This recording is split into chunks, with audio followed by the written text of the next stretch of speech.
తండ్రి ఈ దినాన్ని ఇంత సమయాన్ని తండ్రి మాకు అనుగ్రహించినందుకు నీకే స్తుతిస్తూ అలాగే ఇంతవరకు నీ పిల్లల ద్వారా చక్కగా పాటలు పాడించుకొని నీవే మహిమపరచబడినందుకు నీకే స్తుతిస్తూ ఆరాధనలో నీవు నీ యొక్క ఆత్మచేత నడిపించినందుకు నీకే వందనాలు. అలాగే నీ పిల్లల చేత నీకు సాక్ష్యములను నీవునున్నా వారు వారి కుటుంబాలు నీ చేతి అప్పగిస్తున్నారు. బలపరచమని ఆదరించమని నీవే నడిపించమని అడుగుచున్నాయా నాన్న. అలాగే తండ్రి 66 పుస్తకాలుగా నీ లేఖనాన్ని నీ మనస్సును తండ్రి నీకు ఉద్దేశాన్ని తండ్రి మా చేతికి ఇచ్చి ఉన్నాం తండ్రి. మా బ్రతుకులు మార్చాలని, మా ఆలోచనలు మార్చాలని, నీవేంటో నీ మనస్సు ఏంటో, నీవేంటో నీ ఆలోచన ఏంటో ఇక భూమి మీద ఉన్న నీ పిల్లలుగా మేమందరూ ఎరిగి అవి నీ కొరకు ఉన్నతంగా బ్రతకాలని, నువ్వు అనుగ్రహిస్తానని రాజ్యాన్ని పొందుకోవాలని నీ సంకల్పాన్ని బట్టి నీ లేఖనాలను చేతికి ఇచ్చుకున్నావు. అటువంటి ఉన్నతమైన నీ మాటలను తండ్రి ఒక సమయమందు అయా నీ పిల్లలతో నేను పంచుకొని చూడగా నీ పిల్లలతో నీవే మాట్లాడగా అలా నిలబడిన నన్ను కూడా నీ ఆత్మచేత నడిపించమని మా ప్రభువును నీ పై కుమారుడై యేసుక్రీస్తు వారి ఉన్నతమైన నామం నడిపి వేడుకొంచున్నాము కనుక దేవునికి మహిమ కలుగును కాక. హల్లెలూయా హల్లెలూయా.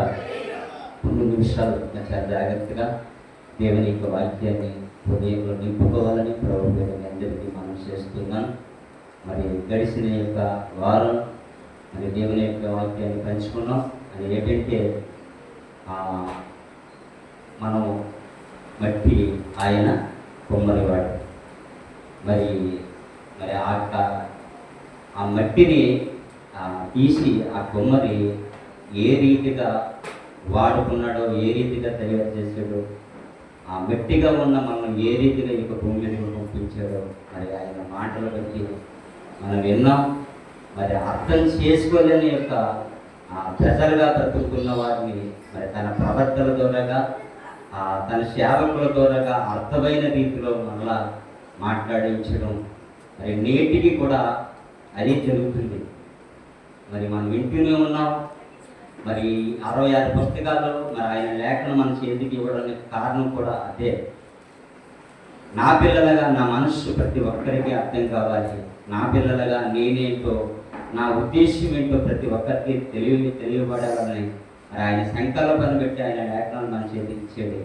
మరి పోయిన వారం విన్నా, అందులో ఒక మాట మనం చూసుకొని ముందుకెళ్దాం.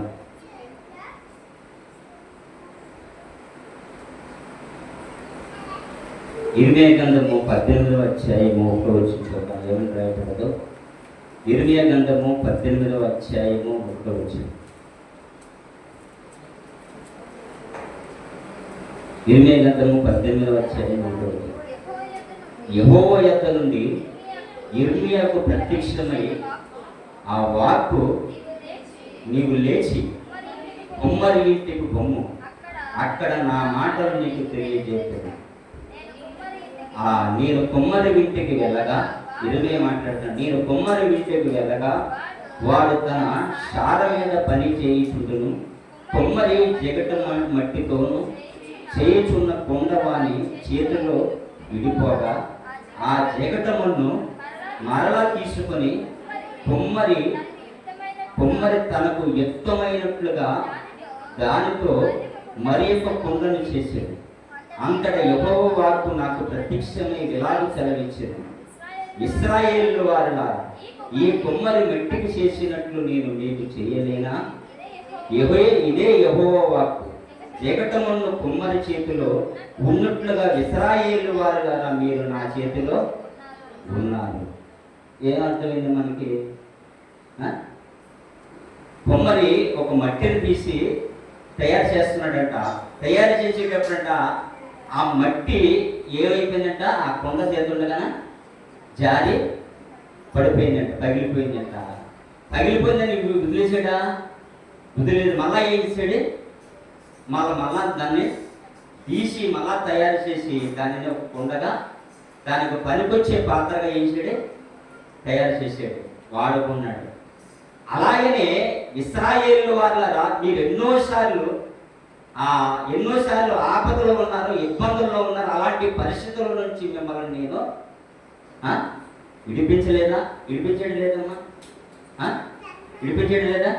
విడిపించేటండి. దేవుని కృప లేకపోతే ఈ భూమి మీద మనుషులు అన్నవాడు ఎక్కడ కూడా బ్రతకలేడు. దేవుని పిల్లలుగా ఏర్పరచబడిన ఆనాడు ఇశ్రాయేలుకి ఎన్నో రీతిలుగా ఎన్నో రకాలుగా ఆయన కృప తోడుగానే ఉంది. ఎంత తోడుగా ఉందంటే మనం చెప్పలేము. 430 సంవత్సరాలు ఉన్నారు నాన్న బానిసలుగా. ఎలా ఉన్నారు నాన్న? ఎన్ని సంవత్సరాలు? 430 సంవత్సరాలు మరి ఐగుప్తులు ఎలా ఉన్నారు? ఒక బానిసలుగా ఉన్నారు. మరి అలాంటి ఒక పరిస్థితిలోంచి దేవుని ఒక ఉద్దేశం కలిగి ఉన్నాడే, నా పిల్లలను నేను విడిపించాలనుకున్నాడు. ఒక నాయకుడిని పంపించాడు తన మాటను బట్టి. మరి తన మాటను బట్టి పంపించి తన పిల్లలందరినీ ఇచ్చి విడిపించడం జరిగింది. మరి మధ్యలో ఎన్నో అద్భుత కార్యాలు, ఎన్నో సూచక్రియలు వారి పట్ల చేయించడం లేదా? చేయించేటండి. మరి ఆయన కృప ఆయన పిల్లల అనబడిన ఇశ్రాయేలుల పట్ల ఎంతో ఉన్నతముగా సమకూర్చాడు, ఎంతో ఉన్నతముగా ఉంచి నడిపించడం మరి జరిగింది. మరి అలాంటి కృప నెరిగిన వాడిగా, మరి అలాంటి కృపను గుర్తించిన వారిగా మరి ఆయనకి కృతజ్ఞతలుగా బ్రతకాలా వద్దా అమ్మ? బ్రతకాలా వద్దా? మరి కృతజ్ఞత బ్రతకడం కాదు కానీ ఆయన మరిచిపోయిన తరం ఒకటి పుట్టిందంట. ఆ మాట చూద్దాం ఒకసారి నాన్న. ఏం పుట్టిందంట? ఆయనను మర్చిపోయే తరం ఒకటి పుట్టిందంట. చూడండి ఆ మాట ఎందులో ఉంది? న్యాయాధిపతులు 2వ అధ్యాయము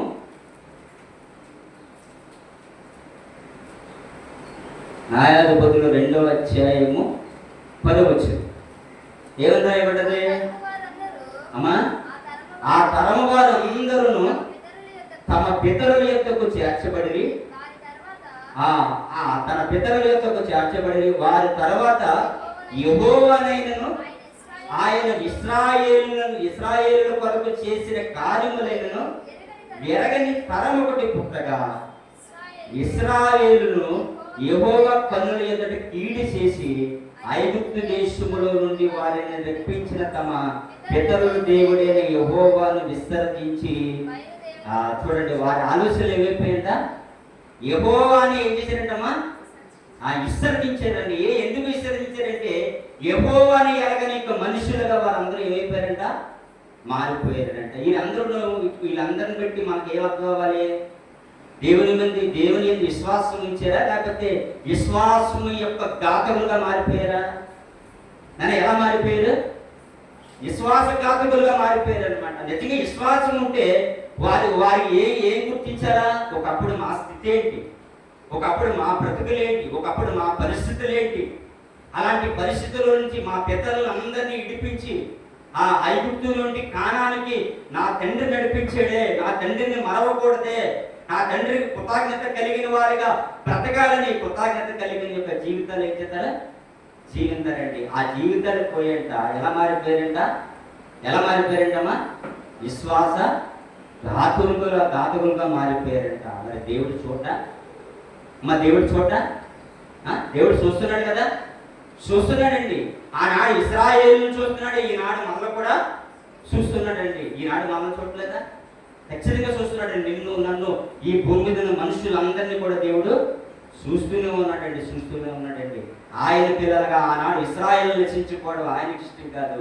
ఈనాడు ఆయన పిల్లలుగా మనందరూ కూడా నశించుకోవడం ఆయన కూడా ఇష్టం కాదు కనుక 2000 సంవత్సరాలుగా ఆయన కుమారుడని యేసుక్రీస్తు వారిని ఈ లోకానికి పంపించి మనకేం అనుగ్రహించాడు అమ్మా? ఆనాడు ఇశ్రాయేలుకి ఒక రక్షణ, ఒక మార్గాన్ని నిర్దేశించి కానానికి నడిపించాడు. ఈనాడు పరమకాణానికి నడిపించాలని రక్షణ భాగ్యాన్ని మనకు కూడా అనుగ్రహించాడు. ఆనాడు మరి కానానికి నడిపించిన ఆనాడు ఇశ్రాయేలుకి ఏమి లేదు? విశ్వాసం ఉందా? కృతజ్ఞత ఉందా? కృతజ్ఞత లేదండి. వారి పరిస్థితులను చూస్తున్నాడు, అలాగని మన పరిస్థితులను కూడా దేవుడు చూస్తున్నాడండి. మరి వారిని చూస్తున్న వారి పరిస్థితులు పెట్టి దేవుడు ఎలాంటి మాటలు రాయించాడు ఈ దినం కొద్దిగా కొన్ని మాటలు నేర్చుకుంటాం, చూద్దాం. యెహెజ్కేలు గ్రంథం 15వ అధ్యాయము 8వ వచనం చూద్దాం. ఏమని రాయబడ్డారు?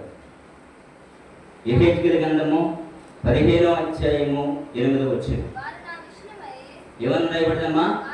వారు నా విషయమై విశ్వాసఘాతకులయ్యారు కనుక నేను దేశమును ఏమంటాడమ్మా, నేను దేశమును పాడు చేసేదను, ఇదే ప్రభువైన యెహోవా వాక్కు. అంటే దేవుని చేసిన కార్యమైనను, దేవుని చేసిన యొక్క మేలులైనను మరి మరిచి తిరిగితే దేవుడు విడిచిపెట్టడంటారా? మనం అనుకోవచ్చు. ఇందాక నేను చెప్పాను కదా, ఆనాడు ఇశ్రాయేలులను ఎలాగైతే రక్షించాడో ఈనాడు మన పాపంలో ఉండి ఆ పాప స్థితిలో ఉండి రోత స్థితిలో ఉన్న వారిని ఆయన యొక్క శుద్ధులుగా మార్చాలని, పరిశుద్ధులుగా మార్చాలని ఒక రక్షణ అనే భాగ్యాన్ని మనకు అనుగ్రహించాడు కదా. ఆ రక్షణ అనే భాగ్యాన్ని అనుగ్రహించి పొందుకున్న తర్వాత కూడా మనం ఒకవేళ లోక సంబంధాలుగా మర్చిపోతే, కృతజ్ఞత కలిగిన వారిగా బ్రతకక మరి దేవునికి విరోధముగా మరి అవిశ్వాసాలుగా మారిపోతే దేవుడు విడిచిపెట్టడండి. ఎందుకని ఒకవేళ మనం ఆలోచన చేస్తే ఆనాడు ఇశ్రాయేలు కోసం రాయించాడు. ఎందుకంటే మన మనోనేత్రాలు వెలిగింపబడాలని. ఏమని రాయబడిందమ్మా ఇశ్రాయేలు కోసం? వారు నా ఇష్టమే ఎలా మారిపోయారంట అమ్మ, దేవుని విషయమే ఎలా మారిపోయారంట? విశ్వాసఘాతకులైన కనుక నేను దేశమును పాడు చేసేదను, ఇదే ప్రభువైన యెహోవా వాక్కు. ఇర్మియా గ్రంథం 3వ అధ్యాయం 20 వచనం చూద్దాం నాన్న, ఏదని రాయబడదు. ఇర్మియా గ్రంథము 3వ అధ్యాయము 20 వచనం చూడన్న, ఏమని రాయబడదు. అయినను స్త్రీ తన పురుషునికి విశ్వాసఘాతకురాలగునట్లుగా ఇశ్రాయేలు వంశస్థులారా నిశ్చయముగా మీరును నాకు విశ్వాసఘాతకులైరి. ఏమని అర్థమైందమ్మా? ఏమని అర్థమైంది ఈ మాట? ఏమర్థమైంది? స్త్రీ తన పురుషునికి విశ్వాసఘాతకురాలగునట్లు లేరా ఇలాంటి వారు? నాన్న నా మాట వినపడుతున్నాయా? లేరా నాన్న ఇలాంటి వారు? చేతిలో చేసి ప్రమాణం చేస్తాం, చేయమా? ఎక్కడ పెళ్లిలో ఏమని చేస్తాం ప్రమాణం? నాన్న ఏమని చేద్దాం? కష్టమైన, బాధైన, ఇరుకైనా, ఇబ్బందులైనా నాన్న ఏదేమైనా చేతిలో చేసి ఏం చేస్తారమ్మా? మా చేతిలో చేసి ఏం చేస్తారు? ప్రమాణం చేస్తారు కదా. ఆ ప్రమాణం ఎంతకాలం కనబడుతుంది? సమాజంలో మనకు కనబడుతుంది కదా తల్లి. ఎంతకాలం ఆ ప్రమాణం? నా మాటలు ఎగతాళం ఉన్నాయా? దేవుడు రాయిస్తున్నాడు. ఏమని చెప్తున్నాడు? ఆ భక్తుని విడిచి, లేకపోతే ఆ భక్తుని యొక్క ప్రేమను వదిలి దూరంగా పోయిన యొక్క ఉన్నారు లేదా? ఉన్నారండి. అలాగనే భార్య ప్రమాణంతో, భార్యతో చేసిన ప్రమాణాన్ని విడిచి దూరంగా పోయిన వారు లేదా? అది ఎంత విషయం అంటే మామూలు విషయం కదండి. నిజంగా ఒక్కొక్కడైతే తొట్టుకుని నిలబడగలరు తప్ప ఒకరు తొట్టుకోలేరండి. అలాంటి యొక్క ఇష్యూ జరిగేటప్పుడు ఎంత బాధాకరం అంటే నిజంగా ఆ బాధ అనుభవించే వరకు తెస్తుంది, ఆడవారికైనా మగవాడికైనా. ఆ యొక్క స్థితి ఆ కుటుంబంలో ఏర్పరచబడినప్పుడు తెలుస్తుందండి ఆ బాధ ఏంటో, ఆ పెయిన్ ఏంటో, ఆ నొప్పి ఏంటో. ఈ భర్త అనాథగా మారిపోతాడు. ఈమె ఎలా ఉంటుంది? జలస చేస్తుందండి. ఈ భార్య పిల్లలు తీసుకుని అనాథగా మారిపోతుంది. వీడికి మాత్రం అర్థం కాదు. అర్థమవుతుందా? ఆ భార్యకి తెలుస్తుంది ఆ పేరేంటో. అలాగే దేవుడు వర్ణించి రాస్తున్నాడండి. ఎలాంటి వర్ణించాడే? స్త్రీ తన పురుషునికి విశ్వాసఘాతకురాలైనట్లుగా ఇశ్రాయేలు వంశస్థులారా నిశ్చయముగా మీరును నాకు విశ్వాసఘాతకులై ఉండరు. ఎంత పేరండి మన తండ్రికి, ఎంత పేరు! ఆనాడు ఒక భర్త భార్య ఆ పెళ్లిలో ఎలాంటి ప్రమాణాలు చేసుకుని ఉన్నారో ఎప్పటికీ ఎడవనని ఎలాంటి ప్రమాణం చేసుకున్న తర్వాత విడిచి వెళ్ళిపోతే ఆ భర్తకి భార్యకి ఉన్న పేరు ఎంత పేరు, దానిని మన కళ్ళ ముందు పెడుతున్నాడండి. ఎంత బాధపడుతున్నాడంట దేవుడు. ఎవరి పట్ల? విశ్వాసఘాతకులుగా మారిన ఇశ్రాయేలుల పట్ల దేవుడి పట్ల బాధండి, పేరండి. ప్రేమ సంగమా, ప్రేమ సహోదరి సోదరా, దేవుని బాధపెట్టి నువ్వు బ్రతికేదాం అనుకుంటున్నావా? దేవుని బాధపెట్టి నా ఇష్టాసరంగా నేను బ్రతికేదాన్ని జీవిస్తాను అనుకుంటున్నావా?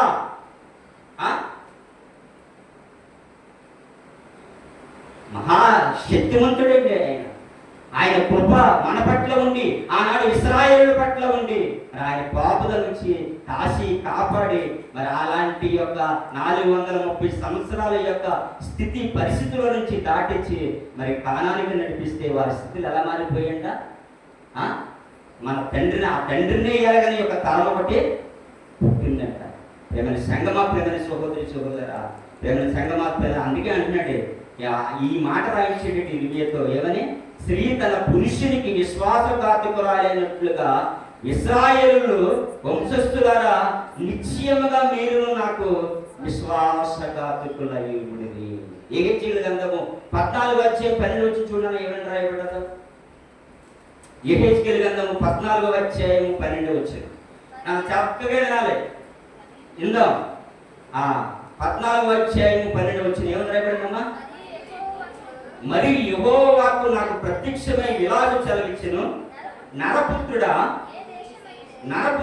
ఏ దేశమైతే సరిగ్గా ఏందామండి, ఏ దేశమైతే విశ్వాసఘాతకమై నా దృష్టికి పాపము చేసినదో దానికి నేను విరోధనై ఆ ప్రాణాధారమును ఆహారము లేకుండా చేసి పొలువు రప్పించి మనుషులను పశువులను నిర్మూలన చేతును.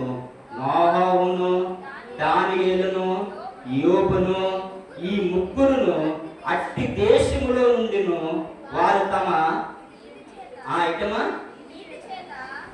తమ విధి చేత తమ్మును మాత్రమే రక్షించుకుంటారు. ఏటమ్మా ఆ తమ్మును మాత్రమే రక్షించుకుంటారంట. వారికి ఉన్న విశ్వాసాన్ని బట్టి తమ్మును మాత్రమే రక్షించుకుంటారు తప్ప వారు ప్రార్థన పెట్టి ఆ దేశమైనను నేను, ఆ ప్రాంతమైనను, ఆ రాష్ట్రమైనను నేను, దానికి అర్థం ఏంటి, నేను దానిని కాపాడినంటాడా? ఏమని రాయబడ్డది అక్కడ? అదే కింద చూద్దాం. యెహెజ్కేలు గ్రంథము 14:20 చూడాలి, ఏమని రాయబడ్డదో. 14:20 నోహవు, దానియేలును, యోబును ఈ ముగ్గురు దానిలో ఉన్నను నా జీవముతో వారు తమ నీతి చేత ఏమంటారమ్మా, వారు తమ నీతి చేత తమ్మును మాత్రమే రక్షించుకుందరు కానీ కుమారునైనను కుమార్తెనైనను రక్షింపజాలకుందురు. దేవునికి మహిమ కలుగును గాక. అర్థమయ్యే రీతిలో మాట్లాడుతున్నాడండి. ఏమంటాడే నోహవైనను, దానియేలైనను, యోబైనను ఈ ముగ్గురు దానిలో ఉన్నను నా జీవము తోడు వారు తమ నీతి చేత తమ్మును మాత్రమే రక్షించుకుందరు కానీ కుమారునైనను కుమార్తెనను రక్షింపజాలని. ఎవరి నీతి వారినే కాపాడుతుంది. మరి ఒకప్పుడు నోహవు తన కుటుంబాన్ని రక్షించుకున్నాడా? ఏబు అమ్మా ఇలా ఉంటుంది అనమాట. ఇంకా కఠినం తీసుకున్నాడు అనమాట. ఒకప్పుడు వారి ప్రార్థన బట్టి, వారి విశ్వాసాన్ని బట్టి వారి కుటుంబాలు రక్షించుకున్నారు తప్ప ఒకవేళ ఇలాంటి స్థితి విశ్వాసఘాతకులుగా ఉన్న స్థితిని బట్టి ఒకవేళ ఆ ఏబైనను, నోహవు అయినను, తర్వాత ఎవరమ్మా ఆ దానియేలైనను అలాంటి విశ్వాసఘాతకులైన దేశంలో ఉన్న ఒకవేళ వారు ప్రార్థన చేసినా కానీ వారిని బట్టి ఆ దేశాన్ని మాత్రం నేను కాపాడనంటున్నాడా? అర్థమైంది కదా. అంటే అర్థమైంది. మనం ఏమర్థం చేసుకోవాలంటే దేవుని యందు విశ్వాసం ఉంచేటప్పుడు విశ్వాసాన్ని అంతకంతకు పెంపొందించుకోవాలి కానీ విశ్వాసఘాతకులుగా ఒకవేళ మారిపోతే ఎలాంటి కఠినమైన మాటలు రాయించాడు చూసారా? ఎలాంటి కఠినమైన మాటలు రాయించాడు? పేనంట. ఎలాంటి పేరు? స్త్రీ తన భర్తను విడిచిపెట్టి వెళ్ళిపోతే ఆ పురుషునికి ఎంత పేరు ఉంటుందో అలాగనే స్త్రీని విడిచి భర్త ఎలాగైతే ఆ విడిచి వెళ్ళిపోతే స్త్రీకి ఎంత పేరు ఉంటుందో మరి ఆ విశ్వాసములోని విశ్వాసాన్ని పక్కన పెట్టి విశ్వాసఘాతకులుగా మారిపోతే దేవునికి ఎంత పేరు ఉంటుందంట, అంత పేరు ఉంటుందంట, అంత పేరు ఉంటుంది. దీన్ని బట్టి మనకి ఏమర్థం అవ్వాలి అమ్మ? దీన్ని బట్టి మనకి ఏమర్థం అవ్వాలి? విశ్వాసాన్ని కాపాడుకోవాలా అమ్మ? విశ్వాసాన్ని అంతకంతకు పెంపొందించుకోవాలా అమ్మ? నా మాట అర్థమైతే నాన్న, బాప్తిసం తీసుకున్న దేవుని పిల్లలుగా బాప్తిసం తీసుకున్నారు కదా, రక్షణ పొందేశారు కదా, నా ఇష్టం సరిగా తిరుగుతారు, నా ఇష్టం సరిగా బతుకుతారు అనుకుంటే ఒక చరిత్ర మన కళ్ళ ముందు పెడుతున్నాడే. ఏం పెడుతున్నాడు? ఒక చరిత్ర మన కళ్ళ ముందు పెడుతున్నాడే. ఏమని పెడుతున్నాడే? ఇశ్రాయేలు యొక్క స్థితి మన కళ్ళ ముందు పెడుతున్నాడు, ఇశ్రాయేలు యొక్క పరిస్థితి మన కళ్ళ ముందు పెడుతున్నాడు. ఒకవేళ విశ్వాసఘాతులుగా మారిపోతే దానికి ఉన్న స్థితి ఎలాంటి స్థితి మారిపోయాలి? ఎలాంటి స్థితి అంట? పొరుగు రప్పిస్తాడంట, నాశనం చేసేస్తాడంట. ఏం చేసేస్తాడంట? నాశనం అయిపోతామంట, నాశనం అయిపోతామంట. ప్రేమ సంగమా, ప్రేమ సహోదరి సహోదరా, ఆలోచించేద్దామండి. ఇర్మియా గ్రంథం 7:16 వచ్చి చూడండి, ఏమని రాయబడదో. నన్ను జాగ్రత్త చూద్దాం. కొన్ని వచ్చిన ఇర్మియా గ్రంథం 7:16 ఏమని రాయబడింది? కాబట్టి నీవు ఈ జనము కొరకు ప్రార్థనైనను చేయకుము, వారి కొరకు మొరైనను చేయకుము, నన్ను బతిమాలుకుము, నేను నీ మాట వినను. ఏమంటాడే ఇర్మియా? కాబట్టి నీవు ఈ జనము కొరకు ప్రార్థనైనను చేయకుము, నన్ను బతిమాలుకుము, నేను నీ మాట వింటానంటాడా విన్నంటున్నాడా? ఎందుకు విన్నాడే? వారి స్థితి ఎలా మారిపోయిందంట నాన్న? వారి స్థితి ఎలా మారిపోయిందంట? ఒకప్పుడున్న విశ్వాసము వారిలోనే కనబట్టలేదంట. దీన్ని బట్టి మనకి ఏమర్థం అవ్వాలి? దేవుని యందు విశ్వాసం ఉంచిన మనం, రక్షింపబడిన మనం, ఆ రక్షణలో పొందుకున్న మనం అంతకందుకు పరిశుద్ధులుగా అంతకందుకు పెంపొందించుకో, అంతకందుకు ఎదగాలి తప్ప మరి విశ్వాసఘాతకులుగా ఒకవేళ మారిపోతే మన స్థితి ఏంటి? మన పరిస్థితి ఏంటి? మరి మన కోసం ఏమి రాయించేయండి చూద్దాం. ఆ మాటలు కూడా అన్న ఏప్రిల్ రాసిన పత్రిక 6:5 ఏప్రిల్ రాసిన పత్రిక 6:5 చూద్దాం నాన్న, ఏమని రాయబడదు. ఏప్రిల్ రాసిన పత్రిక 6:5 దేవుని దివ్య వాక్యమును రాబో యుగ సంబంధమైన శక్తుల ప్రభావమును అనుభవించిన తరువాత తప్పిపోయిన వారు తమ విషయములో దేవుని కుమారుని మరలా సిలువ వేయచ్చు. సిలువ వేయచ్చు బహు ఆటముగా ఆయనను అవమానపరుచుచున్నారు కనుక మారు మనసు పొందునట్లు అట్టి వారిని మరలా నూతన పరుచుట ఏంట అమ్మా? ఏమిటంటే అట్టి వారిని మరలా నూతన పరుచుట ఏంటంట? అసాధ్యమేంట. చూడండి, దేవుని దివ్య వాక్యమును రాబోయే యుగ సంబంధమైన శక్తుల ప్రభావం అనుభవించిన తరువాత తప్పిపోయిన వారు తమ విషయములో దేవుని కుమారుని మరలా సిలువ వేయించు.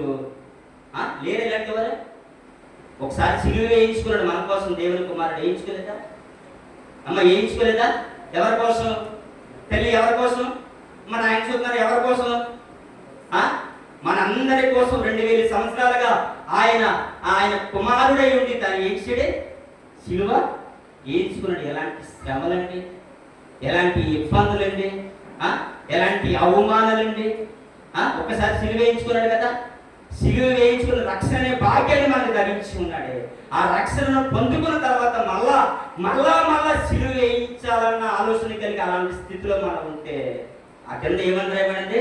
అట్టి వారిని మరలా నూతన పరుచుట ఎలాంటిదంట? సాధ్యమైనడా అసాధ్యమైనడా? సాధ్యమైనడా అసాధ్యమైనడా? సంఘం మాత్రమే సోపతించి ఉండారా? మరి ఆయనే విడిచిపెట్టేది ఏంటి పరిస్థితి? మన మాట్లాడుతుందా? విశ్వాసఘాతకులుగా మారిపోయిన ఇశ్రాయేలును మన కళ్ళ ముందు పెట్టాడు ఇర్మియా. వారి కొరకు నీవు ప్రార్థన చేయమనడా చేయొద్దనడా? చేయకుము, నీ మాట నీ ప్రార్థన నేను వినను. నేను చేసిన కార్యము, నేను చేసిన యొక్క క్రియలు నేను చేసిన యొక్క నా వారి వద్ద నా కృపను మర్చి విశ్వాసఘాతకులుగా మర్చిపోతే తిరుగుతున్నారు. ఇర్మియా వారి కోసం నీవు ప్రార్థన చేయకు. ప్రేమ సంగమ, ప్రేమ సహోదరి, ఆయన అనుగ్రహించిన కృపను, ఆయన అనుగ్రహించిన సిలువ యొక్క రక్తము, ఆ త్యాగాన్ని మరిచి మళ్ళా విశ్వాసఘాతకులుగా ఒకవేళ బ్రతికితే మరి అలాంటి వారిని మార్చుట ఏంటంట ప్రభువే చెప్తాడు. నేనేనా ప్రభు రాయించాడా? ఎవరు రాయించాడా? మన దేవుడే రాయించాడు. అసాధ్యమన్నాడా? సాధ్యమన్నాడా? అసాధ్యమన్నాడా? ప్రేమ సంగమ, ప్రేమ చూపడుతూ ఆలోచన చేద్దామండి. ఎలాంటి శ్రమలని యెషయా గ్రంథము 53వ అధ్యాయం 5 వచ్చి చూడాలి. ఏమని రాయబడదు? యెషయా గ్రంథము 53వ అధ్యాయము 5 వచ్చును ఏమని రాయబడి ఉంది? ఇక్కడ మన అతిక్రమలను బట్టి ఏం పొందాడంటే మన అతిక్రమలను బట్టి అతడు గాయపరచబడును. మన దోషములను బట్టి ఏంటంట మన అతిక్రమములను బట్టి అతడు గాయపరచబడును, మన దోషములను బట్టి నలగొట్టబడును, మన సమాధానార్థమైన శిక్ష అతని మీద పడును, అతడు పొందిన దెబ్బల చేత మనకి ఏం కలిగిందంట? మరి ఇదంతా స్వస్థత పొందుకున్నాం కదా. అతడు పొందిన దెబ్బల చేత మనకి ఏం కలిగింది? స్వస్థత కలిగింది, రక్షణ వచ్చింది.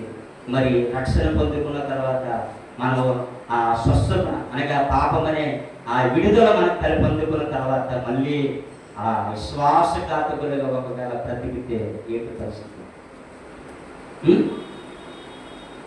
విశ్వాసఘాతకులుగా బ్రతికిన ఇశ్రాయేలీయుల యొక్క బ్రతుకు మన కళ్ళ ముందు పెట్టాడు. ఏమని? వారు నా విషయమే విశ్వాసఘాతకులైన కనుక నేను దేశమును ఏం చేద్దానంటే పాడు చేసింది. ఇది ప్రభువైన యెహోవా వాక్కు.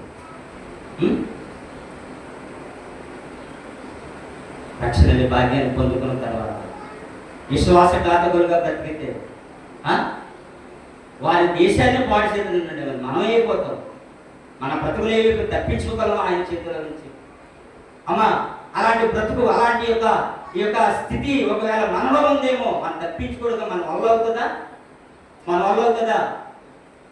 అదే చెప్తున్నాడు. ఏమిటంటే దేవుని దివ్య వాక్యమును రాబోయే యుగ సంబంధమైన శక్తుల యొక్క ప్రభావం అనుభవించిన తర్వాత తప్పిపోయిన వారి తమ విషయములో దేవుని కుమారుని మరలా సిలువ వేయచ్చు ప్రభువాటముగా ఆయనను అవమానపరుచుచున్నారు కనుక మారు మనసు పొందినట్లు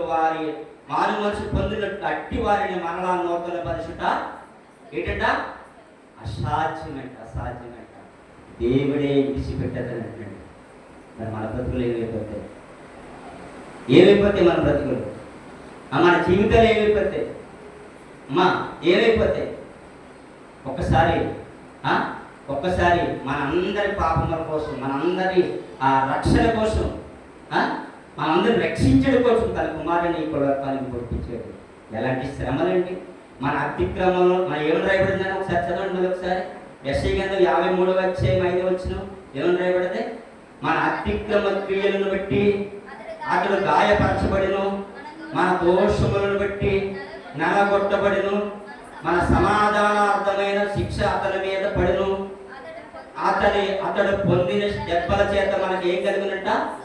స్వస్థత కలిగిన. 6 వచ్చును మనం అందరము గొర్రెల వలె త్రోవ తప్పితిమి, మనలో ప్రతి వాడును తనకిష్టమైన త్రోవను తొలగును, యెహోవా మన అందరి దోషములను అతని మీద మోపును, అతడు దౌర్జన్యమునందును బాధింపబడును. ఎవరి నిమిత్తం? ఎవరి నిమిత్తం? ఎవరి నిమిత్తం? నీ నిమిత్తం, నా నిమిత్తం, మన అందరి నిమిత్తం ఏం పొందాడంట? బాధింపబడును. అతడు నోరు తెరవలేదు, ఎలాంటి మాటలను నోరు తెరవలేదు. వదకు తేబడిన గొర్రె పిల్లయు బొచ్చు కత్తిరించు వాని ఎదుట గొర్రెయు అయితే మౌనముగా నున్నట్లు అతడు నోరు తెరవలేదంట. తర్వాత అన్యాయపు తీర్పు నందున వాడే అతడు కొనుక్కోబడును, అతడు నా జనులు అతిక్రమలను బట్టి ఏం చేయబడ్డాడంట? మొత్తపడ్డాడంట. మామూలుగా ఎలాగా? ఎలా మొత్తపడ్డాడే? విల్లు తీసుకొని కొడతా ఉంటే ఏం చేయంట? ఈ శరీరంలో ఏమొచ్చి మాంసం ముక్కలు ముక్కలు ముక్కలు ముక్కలు. ఎవరి కోసం? ఎవరి కోసం? ఎవరి కోసం ఆ శిక్ష? ఆ యొక్క శిక్ష భారం ఎవరి కోసం? నీ కోసం, నా కోసం, మన అందరి కోసం పడ్డాడే. అంత భారాన్ని పొందాడే, అంత భారాన్ని ఎదుర్కొన్నాడే మనందరి రక్షించడం కోసం, మనందరి రక్షణ కోసం. మరి అలాంటి యొక్క రక్షణను ఎదిగి రక్షణను పొందుకున్న తర్వాత కూడా మళ్ళా సిలువ వేసి పిల్లలుగా ఒకవేళ బ్రతుకుతున్నావా? విశ్వాసఘాతకులుగా ఒకవేళ మారిపోయావా? ఆనాడు ఇశ్రాయేలు విశ్వాసఘాతకులుగా మారిపోతే ఇర్మియా చెప్తున్నాడు, ఇర్మియా నీవు ప్రార్థన చేయకూడదు, నీవు నన్ను బతిమలాడకూడదు, నీ మొదలైనను నేను ఉంటానన్నాడా? విన్నాడండి. ఒకవేళ ఇంత పొందుకున్న తర్వాత కూడా ఆయన పిల్లలుగా ఒకవేళ మనం విశ్వాసఘాతకులుగా మారిపోతే మన స్థితి ఏంటి? మన పరిస్థితి ఏంటి? ఎలా తప్పించుకోవాలనుకున్న చేతులు దేవుని చేతిలో ప్రేమైన సంగమ, ప్రేమైన సోదరుని చూడాలి. ఇంకా చూద్దామండి. మొదటి యోహాను రాసిన పత్రిక 4వ అధ్యాయం, 10 వచ్చి చూడండి. ఏమని రాయబడదు? యోహాను రాసిన మొదటి పత్రిక 4వ అధ్యాయం 10 వచ్చింది. మనము దేవుని ప్రేమించటమని కాదు కానీ తానే మనల్ని ప్రేమించి మన పాపములకు ప్రాయశ్చిత్తమై ఉండుటకు తన కుమారుని పంపెను. అంటే ఎవరి పాపముల నిమిత్తం తన కుమారుని పంపించాడంట?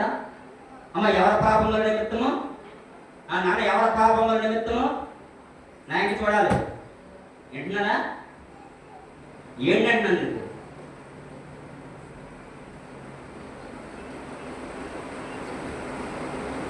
ఏమని రాయబడిందమ్మా? మనము దేవునిని ప్రేమించటమని కాదు కానీ తానే మనల్ని ఏం చేయడంట? ప్రేమించి మన పాపములకు ప్రాయశ్చిత్తము ఉండటకు తన కుమారుని పంపించాడు. ఎక్కడ పంపించాడు? ఈ లోకానికి పంపించాడు. ఎలాంటి శిక్ష తన మీద వేయించుకున్నాడు? ఎలాంటి శిక్షను తన కుమారుని మీద వేయించాడు? ఎవరి కోసం ఇదంతా?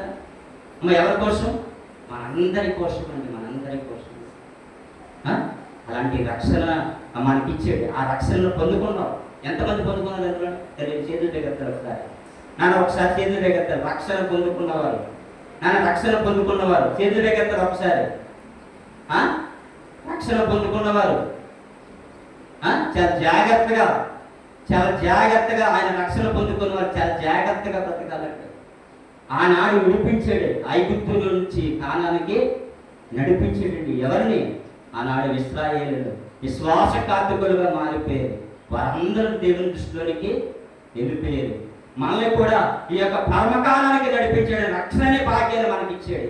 ఆ రక్షణ అనే భాగ్యాన్ని తిరస్కరించి మళ్ళా విశ్వాసఘాతకులుగా నువ్వు బ్రతికితే మరి ఆయన చేతిలో తప్పించుకోవడం నీకే సాధ్యమా? మన వల్ల అవుతుందా?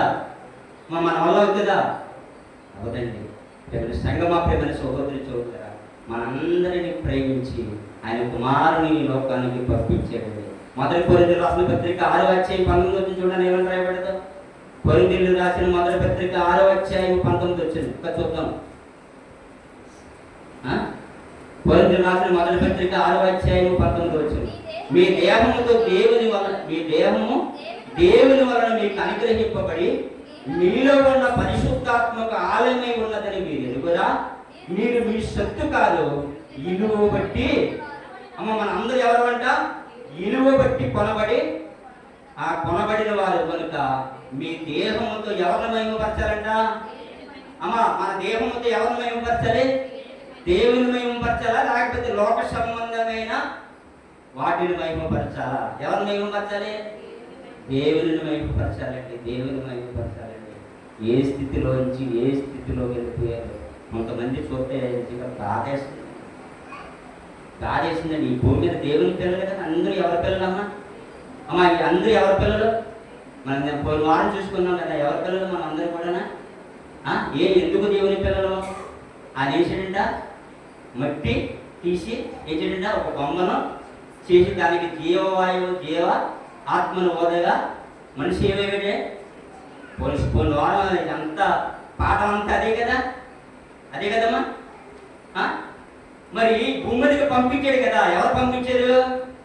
ఆ దేవుడే పంపించాడు కదా. మరి పంపించిన దేవునికి కృతజ్ఞుడిగా బ్రతకాలా, ఎరిగిన వాడిగా బ్రతకాలా, లేకపోతే మన ఇష్టాచారంగా మన గొంతులేయాలా? మన ఎలా బ్రతకాలి? మన ఇష్టాచారంగా మనం తిరగాల, మన ఇష్టాచారంగా మన గొంతులేయాలా? దేవునికి పిల్లలుగా దేవునికి కృతజ్ఞత కలిగి బ్రతకాలా? లేదండి, కనబట్టలేదండి. ఎలా ఉంది? సమాజం ఎలా ఉంది చూస్తున్నాం కదా. చిన్నప్పటి నుంచి దేవునిలో బ్రతికిందండి ఒక కుమార్తె. తల్లిదండ్రులు దేవుని యొక్క ఆ దేవుని భయభక్తుల్లో బ్రతికారు. ఆ కుమార్తెని అన్యుడికి ఇచ్చాడు. ఆ వాడి ధ్యానం చేద్దామంటే ఈ కుమార్తె వెళ్ళి వాడితే ఏమవుతుంది? స్టెప్ లేతుందండి. అంత పాపం అండి, పాపం కదమ్మా. అమ్మా ఎవరి పిల్లలు మనం అందరూ ఉన్నాం? దేవుని పిల్లలు కదా, దేవుని ఎరిగి ఉన్నాం కదా, దేవుని కలిగి ఉన్నాం కదా. మరి కలిగి ఉన్న తర్వాత లోక సంబంధంగా మారిపోవడం అది మంచిదా? మంచి పద్ధతి అది? మంచి పద్ధతా? అంతకందుకు విశ్వాసాన్ని ఏం చేయాలా అమ్మా? విశ్వాసాన్ని ఏం చేయాలి? అంతకందుకు ఏం చేయాలి? విశ్వాసాన్ని ఏం చేయాలి? అంతకందుకు పెంపొందించుకోవాలి. విశ్వాసంలో ఎదగాలి తప్ప విశ్వాసఘాతకులుగా మారిపోకూడదు. అదే అన్నాడండి, విశ్వాసఘాతకులుగా మారిపోయి ఇశ్రాయేలును మన కళ్ళ ముందు చూపిస్తున్నాడు. ఒకవేళ మనం కూడా ఒకవేళ ఇశ్రాయేలులాగా ఒక విశ్వాసఘాతకులుగా మారిపోతే అలాంటి వారిని మార్చుట ఏంటంట? వారికి దేవునికి అసాధ్యమంట. దేవుడే విడిచిపెట్టే మన బ్రతుకులు ఏమైపోతే నాశనం అయిపోతాయి. ఎంతకాలం దేవుడిని విడిచిపెట్టి ఎంతకాలం బ్రతకాలనుకుంటున్నాం? దేవుని వదిలి ఎంతకాలం బ్రతకాలనుకుంటున్నాం ఈ భూమి మీద? దేవుని యొక్క వాక్కులు, దేవుని యొక్క మాటలను బట్టి అందుకని విశ్వాసంలో ఎదగక ఆ చల్లారిపోయిన జీవితాలు, చల్లారిపోయిన విశ్వాసములుగా ఎంతకాలం బ్రతకాలనుకుంటున్నాం? దేవుడు ఇచ్చిన ఆయుష్యాలు కాదు 60-70 వాటి వైభవము లేదా ఎప్పుడు నువ్వు పోతావో, ఎప్పుడు ఈ లోకాన్ని విడిచి వెళ్ళిపోతావు మనకి తెలియదు. అలాంటి యొక్క స్థితి, అలాంటి యొక్క బ్రతుకులు మనం బ్రతుకుతున్నాం కదా. ఆయన ఇచ్చిన రక్షణ అనే భాగ్యాన్ని పొందుకున్నాం కదా. పొందుకున్న నీవు నేను ఆయన ఇచ్చిన రక్షణను మరి ఆ పొందుకున్న మనం కృతజ్ఞులుగా అంతకంత విశ్వాసాన్ని పెంపొందించుకుంటూ బ్రతకాలి తప్ప అవి విశ్వాసులు ఒకవేళ మారిపోతే అలాంటి వారిని మార్చుట సాధ్యం అంటున్నాడు. విడిచిపెట్టేదే మన స్థితి ఏమైపోతే, మన పరిస్థితి ఏమైపోతే, ఎక్కడికి పోవాలనుకుంటున్నావు? మన కళ్ళ ముందు ఈ మధ్యాహ్న కాల సమయం ముందు దేవుడు మన కళ్ళ ముందు ఆయన వాక్కులతో మనతో నీతో మనతో మాట్లాడుతుంది. సంగమా ప్రేమ సోదరులు చూడాలి.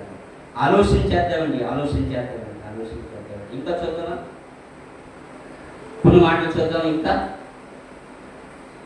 ఏప్రిల్ రాసిన పత్రిక 12వ అధ్యాయము 12వ అధ్యాయము 17 చూడండి. ఏమని రాయబడి యాషోబు ఆ తర్వాత ఆశీర్వాదం పొందగోరి కన్నీళ్లు విడిచుచు దాని పోషణం శక్తగా వెతుకులను మారు మనసు పొందన అవకాశము దొరకక విసర్జింపబడినని నేను ఎదురా 15 వచనం అమ్మా. మీలో ఎవడైనను దేవుని కృపను పొందకుండా తప్పిపోయినేమో అని ఏదైనా మనిషి కలవరపరచడం వలన అనేకులు అపవిత్రులైపోవుదేమో అనియో. ఏం కనబడుతుందంట? ఏదైనా మనుషునేమో అని ఏం చేయాలంట? జాగ్రత్తగా ఏం చేయాలంట? చూసుకోవాలి. మరి ఏరు చిన్నగా ఉన్నప్పుడు ఏం చేయాలి దాన్ని? మరి ఏదైనా చిన్నగా ఉన్నప్పుడు దాన్ని పనికిరాన్ని ఏం చేయాలంటే ఇది ఆ పెద్దదైపోయి వృక్షంగా మారిపోతే మనం మళ్ళా తీయడానికి అవ్వదన్నప్పుడు ఆ పనికిరాని వేరుగా కనపడేప్పుడు దాన్ని ఏం చేయాలా? తీసేయాలండి. ఒకవేళ మనలో ఏదైనా వేరే ఒకవేళ ఆలోచన కానీ స్థితి కానీ అలాంటి పరిస్థితులు కానీ అలాంటి అవిశ్వాసం కానీ మనలో కనపడేటప్పుడు ఏం చేయాలి? వేరుగా ఉన్నప్పుడు దాన్ని ఏం చేయాలా? కత్తిరించి పక్కనే తీసేయాలి. లేదనుకుంటే అది ఏం చేస్తుంది? మొలిచి పెద్దదైపోతుంది కదా, అది విస్తరించేది. ఏమైపోతే విస్తరించి రమ్మనిచ్చి రమ్మలో అది కాయలుగా మారిపోతుంది. అంటే తర్వాత మనం ఎంత తీసిన పిల్లలు మొక్క ఏం చేస్తుంది, కాయలు కాసిన తర్వాత మళ్ళా విత్తనాలు వేసేది, దళాలు ఏం చేస్తుంది, అలాగ ఓ మొక్క తయారైపోతుంది. ఏదైనా వేరు ఒకవేళ మన విశ్వాసంలో ఏదైనా కనబడేటప్పుడు దాన్ని ఏం చేయాలి, తీసేయాలి అవుతారు. చేదైన వేరంటే ఏంటనే నేను ఒకవేళ అనుకుంటున్నామేమో, ఒకవేళ చేదైన వేరు కానీ మాటలుదేమో ఏం చేద్దాన్ని తీసేయాలి. చేదైన వేరుగా ఏదైనా మన బ్రతుకులో మన క్రియలు ఏదైనా కనపడుతుందో ఏం చేయాలి, దాన్ని మనం ఏం చేయాలి, తీసేయాలండి. ఒకవేళ ఉంచుకొని దేవునికి అవిశ్వాసంగా కనపడ్డావా, ఇశ్రాయేలు పట్ల ఇరిమియాలో చెప్పినాడు, ఇరిమియా వారి కొరకు నీవు ప్రార్థన చేయొద్దు, నీ ప్రార్థన నేను వినను, వారికి పట్ట శిక్ష వారికి పడవలసిందే చెప్పాడు కదా. ఏమన్నాడే, ఆ నోవాహు అయినను, ఆ ఏబైనను, తర్వాత దానియేలైనను ఆ దేశంలో ఉన్న ఆ వారి కొరకు ప్రార్థన చేసిన కానీ ఆ వారి విశ్వాసను బట్టి వారు రక్షించుకుంటారు తప్ప వారి ప్రార్థనను బట్టి ఆ దేశమైనను నేను కాపాడతానన్నాడా, కాపాడతానన్నాడా, కాపాడనన్నాడండి. దీన్ని బట్టి మనకి ఏమర్థం అవ్వాలి, విశ్వాసాన్ని మనం ఏం చేయాలి, ఎవరి విశ్వాసాన్ని వారు ఏం చేయాలి, కాపాడుకోవాలి వద్దా, కాపాడుకోవాలి వద్దా, నాన్న కాపాడుకోవాలి వద్దా, ఖచ్చితంగా ఎవరి విశ్వాసాన్ని వారు కాపాడుకోవాలండి. ఒకరు దేవుని దృష్టిలో అవిశ్వాసగా నువ్వు కాపాడ్డావా, దేవుని దృష్టిలో అవిశ్వాసగా ఉండి ఒకవేళ ఒకవేళ నువ్వు జీవిస్తున్నావా, దేవుడు ప్రతిదీ కూడా దేవుడు చూస్తూనే ఉన్నాడు. ఆనాడు ఇశ్రాయేలు 430 సంవత్సరాలు వారి యొక్క స్థితిని చూసేది, వారికి రక్షణ భాగ్యాన్ని వారికి అనుగ్రహించేది. వారి బ్రతుకులు మారిపోయిన తర్వాత దేవుని ఎరగిన తరమగలు పుట్టిందని మళ్ళా ఎరిగేది మన కళ్ళ ముందు మనకి పెట్టడం జరిగింది. దేవుని సంగమాత్రమైన సహోదరా, ఆయన పిల్లలుగా మనం ఎవ్వరూ నశించుకోకూడదని రక్షణని భాగ్యాన్ని నీకు నాకు మనందరికీ ఏంచిడి అనుగ్రహించడే, తన కుమారుని పంపించి నీ కొరకు నా కొరకు ఏంచిడే శిలువ త్యాగం చేయించడే. ఆ రక్షణను పొందుకున్న తర్వాత ఒకవేళ అవిశ్వాసగా ఒకవేళ నీవు ఇంకా బ్రతుకుతున్నాయేమో, మార్చుకో బ్రతుకుని లాస్ట్ ఒక మాట చూసుకొని ముగించుకుందాం. ఏప్రిల్ రాసిన పత్రిక ఆ 12వ అధ్యాయము ఆ 24వ వచనం చూద్దాం. ఏమైనా రాయబడదు. ఏప్రిల్ రాసిన పత్రిక 12వ అధ్యాయం 24వ వచనం. కొత్త నిబంధనకు మధ్యవర్తి అయిన యేసునందుకు ఏబేలు కంటే మరీ శ్రేష్టమగు పరుకు పోక్షణ రక్తమునకు మీరు వచ్చి ఉన్నారు. ఏ రక్తంలోకి వచ్చి ఉన్నారు అంటున్నామా? ఏ రక్తంలోకి వచ్చాం? ఆ పోక్షణ రక్తమునకు మీరు వచ్చి ఉన్నారు. ఆ రక్షణనే, ఆ రక్తము నీ పాపం నా పాపం మనందరినీ ఏం చేసింది? శుద్ధులుగా మార్చిందండి, పరిశుద్ధులుగా మార్చేసిందండి. ఆ పరిశుద్ధతను పక్కన పెట్టి మరి ఆ పరిశుద్ధతను ఆ నీతిని పక్కన పెట్టి మళ్ళీ ఆ యొక్క అపవిత్రుడుగా మారిపోతున్నాయేమో, అపవిత్రురాలుగా మారిపోతున్నాయి. దేవుడు సహించలేని యొక్క మాటలు రాయించండి. ఒక భార్యను భర్త ఎలాగైతే విడిచి వెళ్ళిపోయినప్పుడు ఆ యొక్క భార్య ఎంత బాధపడుతుందో దేవుడు కూడా అంతే బాధపడతాడు. రాయించండి. విన్నాం కదా. ఒక భర్తను భార్య విడిచి వెళ్ళిపోతే ఆ భర్త ఎంత బాధపడతాడు, దేవుడు అంతగా బాధపడతాడంట. ఒకవేళ ఆ భర్త లేదంటే ఆ భార్యని విడిచి భర్త వెళ్ళిపోతే భార్య ఎంత బాధపడుతుందో అంత బాధ దేవుడు పడుతున్నాడంట. ఇలాంటి వారిని ఉద్దేశించి మన కళ్ళను పెట్టాడు. ఒకవేళ విశ్వాసంలో అంతకందుకు ఎదగాలనుకున్నావా, అవిశ్వాసగా ఇంకా వెతుకుతున్నావేమో, దేవుడి మధ్యాహ్న కాల సమయంలో పరీక్షించుకున్నావు. ఆయన అనుగ్రహించిన రక్షణ భాగ్యాన్ని పొందుకున్నావు. నీవు అంతకందుకు దేవుని కృతజ్ఞతలుగా తండ్రి అయ్యా నీకు నేను ఏమిచ్చి చెల్లించగలనయ్యా, అయ్యా నేను ఏమిచ్చి నువ్వు రుణం తీర్చగలను తండ్రి, అయ్యా ఇక మీదటైనా నీ మాటలు బట్టి నేను ఉన్నతంగా బ్రతుకుతాను తండ్రి. అయ్యా ఇక మీద నీ మాటలు పెట్టి ఉన్నతగా నేను జీవిస్తాను తండ్రి. అయ్యా ఏ పాపము అయ్యా ఎరగని నీ కుమారుని యేసుక్రీస్తు వారి నా కొరకు తండ్రి శిలువలో బలేశ్వర తండ్రి, నా పాపము కొరకు అయ్యా, నా పాపము కొరకు తండ్రి అయ్యా శిలువలో బలేశ్వర తండ్రి అయ్యా నన్ను క్షమించు తండ్రి, నన్ను క్షమించి ప్రార్థన చేద్దాం. ప్రార్థన మోకాలేసి ప్రార్థన చేద్దాం. అందరూ కూడా ప్రార్థన చేద్దాం. ప్రార్థన ప్రార్థన ప్రార్థన